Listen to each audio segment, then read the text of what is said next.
আসসালামু আলাইকুম। আপনারা সবাই কেমন আছেন? আশা করি আল্লাহর রহমতে সবাই ভালো আছেন। আমি আমার শশা মাচায় চলে আসছি। এই যে দেখেন, এগুলো আমার শশা, ওই যে পোকা বসেছে শশার মধ্যে। এই পোকাগুলো শশাগুলোকে নষ্ট করে ফেলতেছে। এই যে দেখেন, এই যে কত শশা হয়েছে, এদিকে আরও আছে। শশা গাছে এক প্রকার শুঙ্গা থাকে, সেজন্য আমিও শশাগুলো নামাইলাম না। এই যে দেখেন, শশা গাছের কাছে আমার পটল গাছ আছে। মেইন হচ্ছে পটল গাছটা। রমজান মাসে পটল গাছটা আমি মাচায় তুলে দিছিলাম, তখন থেকে অনেক পটল আসতেছে, কিন্তু আমরা পটল খাইতে পারতেছি না। ওই যে দেখেন কত আছে, দেখেন ওই যে দেখেন কত বড় পটল।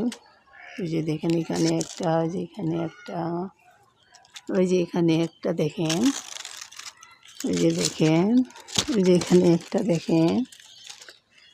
যে একটা পটল থেকে অনেক একটা বড় পটল গাছ হয়েছে, আর অনেক পটল আসছে গাছের মধ্যে। এই বছরটাতে কেন জানি, এই যে দেখেন একটা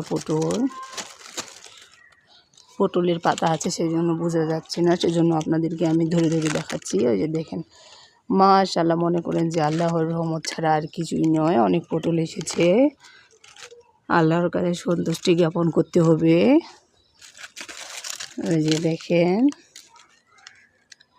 কত বড় পটল, দেখেন ওই যে একটা পটল এখানে। মনে করেন সামনে সপ্তাহ থেকে বাড়ির পটল খেতে পারবো। মাশাআল্লাহ, আল্লাহর কাছে আমি অনেক সন্তুষ্টি জ্ঞাপন করছি। আমি যাই লাগাই না কেন, সব কিছু অনেক সুন্দর হয়, মাশাআল্লাহ। এটা আল্লাহর রহমত বলতে পারেন। ওই যে দেখেন কত বড় একটা পটলের মাচা হয়েছে, দেখেন।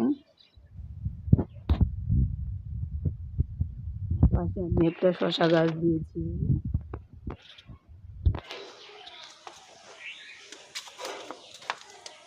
এই যে দেখেন,